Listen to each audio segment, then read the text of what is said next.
میرے حضور نے فرمایا جس شخص کے مرنے کے بعد اس کو 4 گواہ مل گئے اچھائی کے،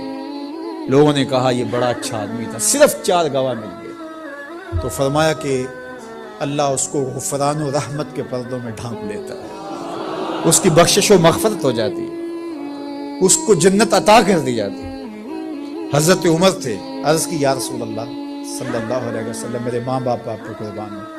اگر کسی کے پاس 4 گواہ نہ ہوں، 3 گواہ ہوں، تو میرے حضور نے فرمایا وہ بھی جنتی۔ حضرت عمر بولے حضور اگر کسی کے پاس 3 بھی نہ ہوئے، 2 ہوئے،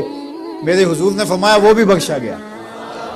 حضرت عمر کہتے ہیں ایک کے بارے میں نے پوچھا نہیں، حضور نے بتایا نہیں، اگر پوچھ لیتے تو شاید حضور بتا دیتے کہ ایک والے کا بھی کام بن گیا۔ وہ آدمی جس میں تنہائی میں اللہ کا ذکر کیا، اللہ کو یاد کرنے بیٹھ گیا، کوئی دیکھنے والا نہیں تھا، وہ تنہا تھا، حجرے میں تھا، اپنے بند کمرے میں تھا، اپنے رب کو یاد کیا، اللہ کی یاد کرتے کرتے اس کی آنکھوں سے آنسو ٹپکنے لگے، اس کی آنکھیں آنسوؤں کا خراج دینے لگی۔